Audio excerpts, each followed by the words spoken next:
Bienvenidos muchachos a este video. En esta ocasión les voy a hablar un poco sobre estos dos temas que se van a estar evaluando en este segundo parcial. Comenzamos con movimiento circular uniforme. En este caso pues solamente les voy a dar a conocer las fórmulas nuevamente. Lo más recomendable es que ustedes las tengan a mano en su cuaderno, que las copien en su cuaderno, que copien cada uno de lo que significan las letras y las unidades de medida. En general, la mayoría desarrolló los ejercicios bien de este tema, entonces por esa razón solo pongo las fórmulas y pues recordarles que la tecla que vamos a estar utilizando es pi, que se utiliza con la segunda función, ¿verdad? Entonces se escribe shift y luego la tecla x para escribir pi. Otra cosa importante, algunos de ustedes tenían su calculadora en notación científica, así como se mira en esta imagen, pero lo más fácil es que ustedes utilicen su calculadora en decimales. Entonces, si a ustedes sus respuestas les dan así con notación científica, pueden escribirme, yo con todo gusto les ayudo a configurar su calculadora en decimales. En este segundo tema de suma analítica, pues aquí sí hubieron muchos errorcitos en los ejercicios que me entregaron. Entonces por eso yo quiero repasar este tema. Las teclas que se van a estar utilizando son varias. Bueno, en primer lugar, y algo sumamente importante, es que su calculadora tiene que estar en D. Si ustedes la tienen en R, los resultados les van a dar totalmente diferente. Las tres funciones que vamos a estar trabajando son la del seno, coseno y tangente, que son las que se utilizan con estas tres letras. Aquí se las dejo un poquito más grandes. Vamos a estar utilizando lo que es la tecla del signo negativo, que les decía anteriormente que no es escribir, no es la misma tecla de menos, sino que la tecla de negativo es esta. También es bien útil utilizar los paréntesis. Esta tecla que es como un sombrerito, que es para elevar al cuadrado, y la tecla de raíz cuadrada. Entonces también en este tema se utiliza shift para usar la tangente inversa para calcular el ángulo. Entonces ahí les voy a ir diciendo en qué momento van a utilizar cada tecla. El ejercicio ejemplo dice así: encuentra la resultante de los siguientes vectores coplanares. En este caso pues les doy 6 vectores, un ejercicio de 6 vectores. En el examen les voy a poner tal vez 3 o 4 vectores. En este ejercicio pues lo hice así grande como para ejemplificar diferentes situaciones en donde yo noté que hubieron más problemas en la tarea, ¿verdad? Pero no les voy a poner un ejercicio así de grande en el examen.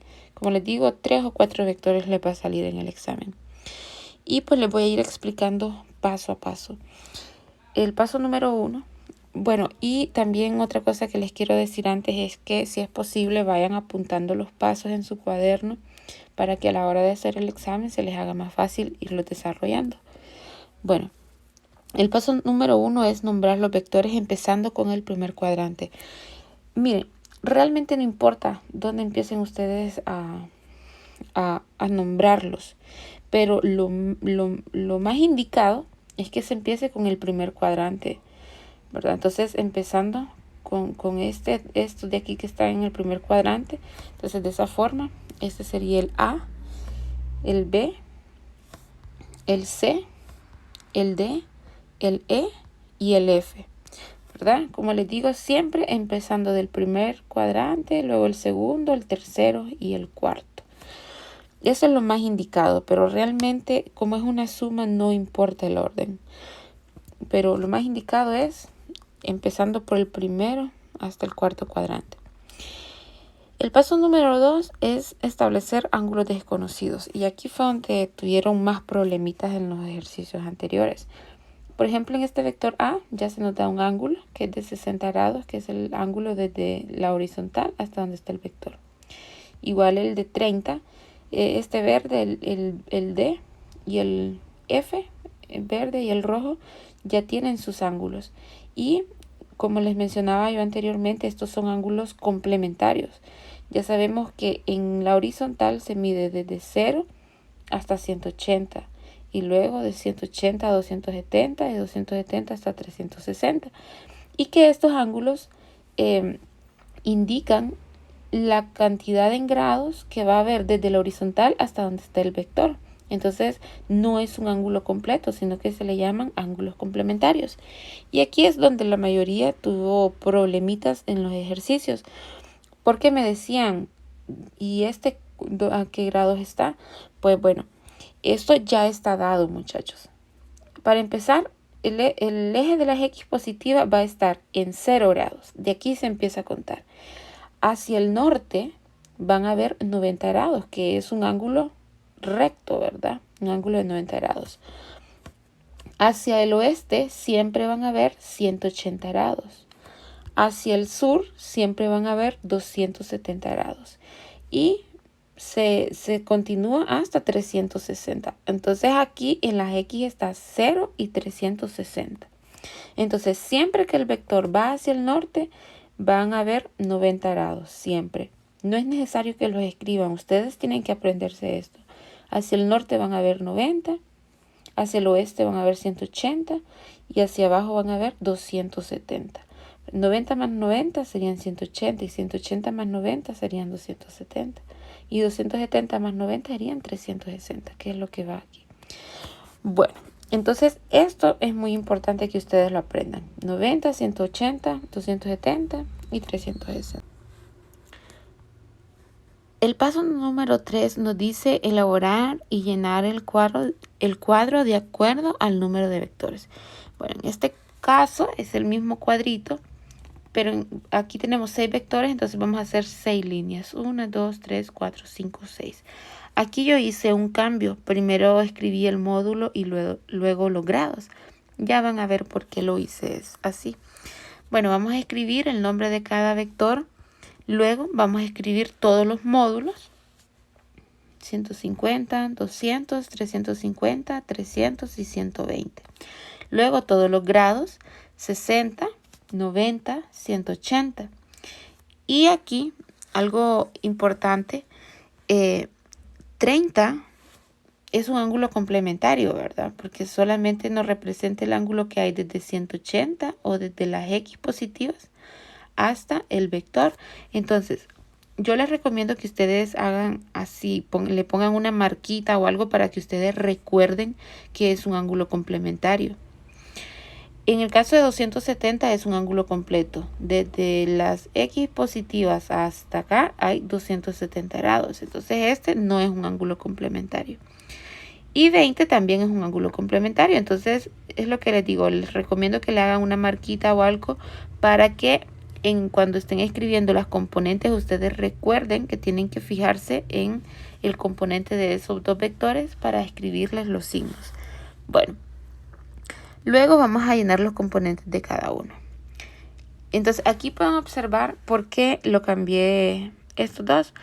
Para escribirlos más fácilmente. Sería 150 coseno de 60, 200 coseno de 90, 100 coseno de 180, 350 coseno de 30. Pero aquí recordemos que 30 es un ángulo complementario, entonces vamos a fijarnos en la componente de este vector, que sería del vector D. Vamos a trazar una línea, puede ser así imaginaria, desde donde termina el vector hacia el eje de las X. Sería aquí. Y observamos que aquí las X son negativas, ¿verdad? Entonces le vamos a poner un signo menos. Le repito, esto lo hacemos solamente cuando hay ángulos complementarios. En este caso 30, ¿verdad? Del vector D. 270 es un ángulo completo, no es complementario, entonces no es necesario ponerle los signos.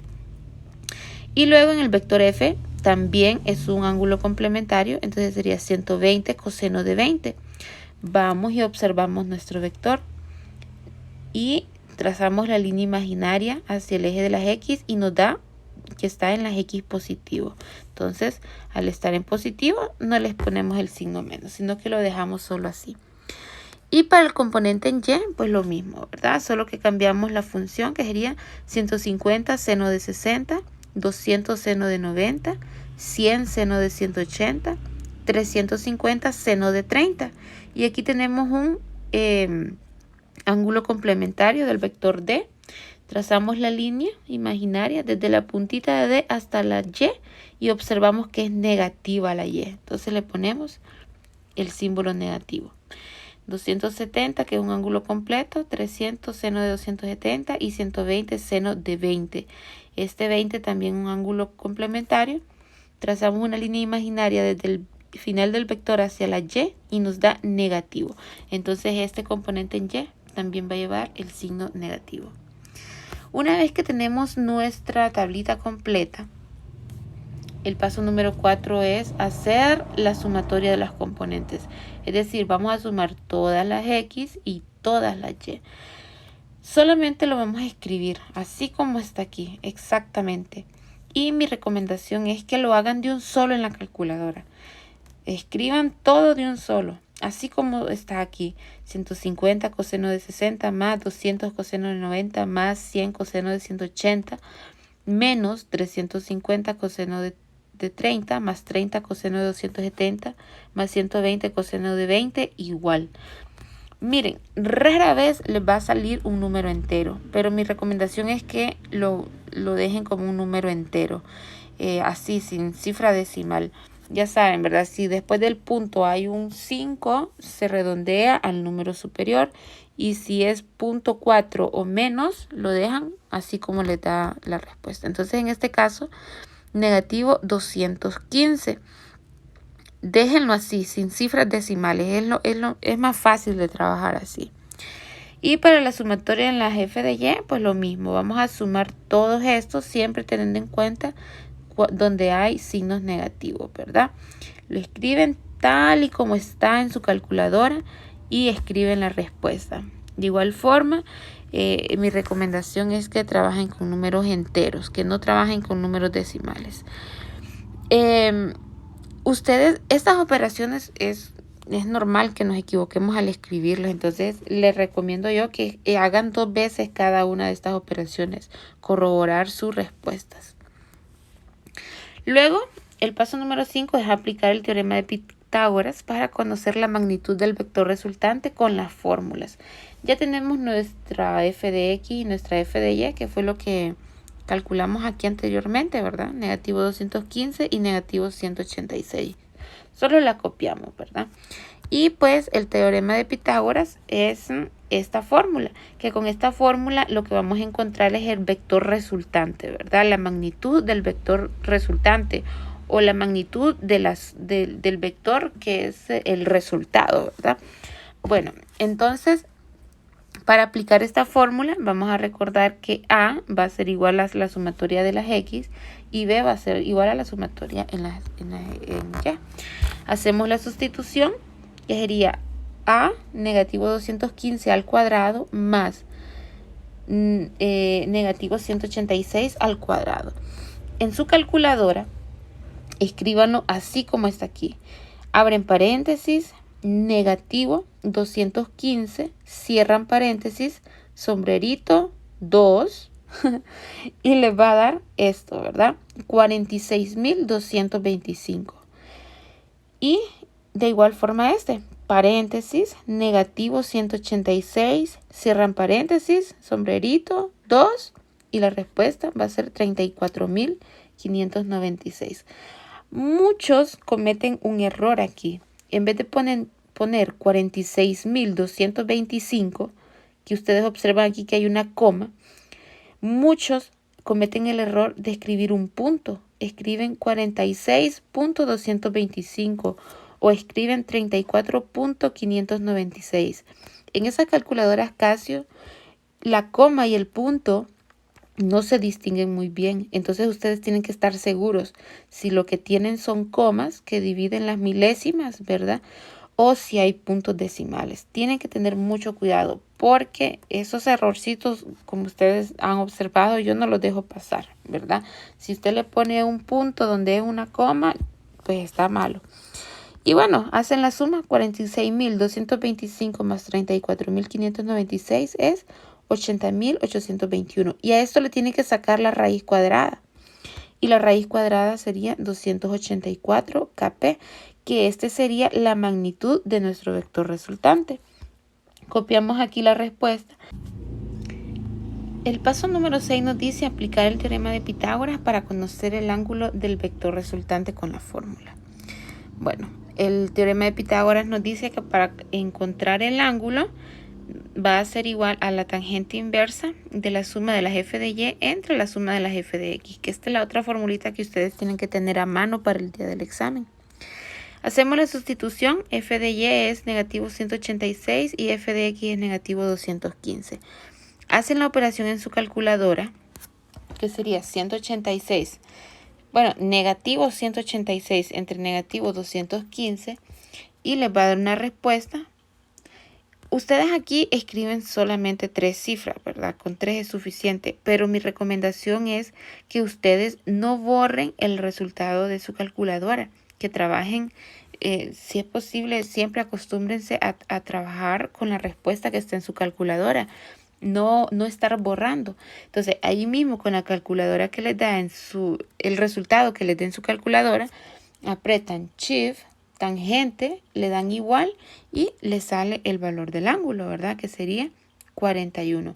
Aquí el resultado da 40.8, pero lo recomendable es trabajar con enteros, ¿verdad? Y más el ángulo. El ángulo siempre tiene que estar entero.